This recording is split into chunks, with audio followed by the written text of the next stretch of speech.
العمرة إلى العمرة كفارة لما بينهما إذا اجتنبت الكبائر. بسم الله الرحمن الرحيم. الحمد لله رب العالمين، والصلاة والسلام على أشرف المرسلين سيدنا محمد صلى الله عليه وعلى آله وصحبه أجمعين. أيها الأحباب، إن فضل العمرة لها فضل عظيم، لا سيما وقد تضافرت النصوص النبوية على فضيلة هذا العمل الصالح الذي يقوم به الإنسان لله سبحانه وتعالى. والله سبحانه وتعالى قال: وأتموا الحج والعمرة لله. ونبينا صلى الله عليه وآله وسلم حثنا على اغتنام العمر بفعل هذه العمرة، فقال صلى الله عليه وسلم: العمرة إلى العمرة كفارة لما بينهما إذا اجتنبت الكبائر. وبين صلى الله عليه وسلم أن الإنسان إذا تابع بين العمرة وغيرها فإن هذه المتابعة تكون سببا لمغفرة ذنوبه.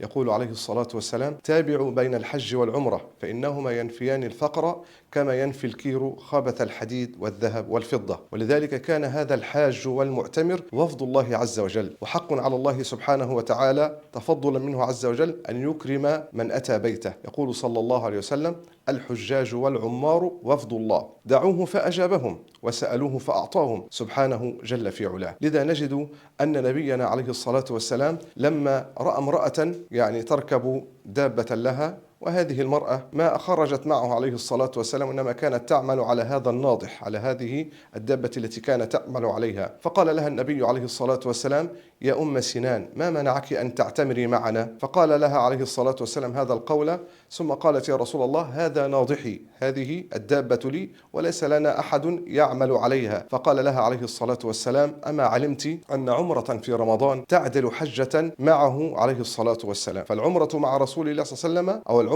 في رمضان تكون مساوية للحج معه صلى الله عليه وآله وسلم. لذا نجد أن الإنسان إذا ما اكتملت له أسباب الحياة المادية فإنه لا ينبغي له أن يفرط في إتيان بيت الله عز وجل الحرام ويقوم بعمل عمرة، لا سيما وأن العلماء قد اختلفوا في العمرة للفرد المسلم، هل هي واجبة على الفور أم أنها واجبة على الساعة؟ والصحيح من أقوال العلماء أن العمرة واجبة كالحج في العمر مرة واحدة، فإن الإنسان إذا وجد سعة من مال فينبغي عليه أن يغتنم ما تبقى له من عمر ويأتي بيت الله عز وجل ويفعل هذه العمرة، فيعلم الأركان ويعلم شروطها ويعلم محظوراتها حتى لا يخل بعمل هذه العمرة. وصلى الله وسلم وبارك على نبينا محمد، والحمد لله رب العالمين.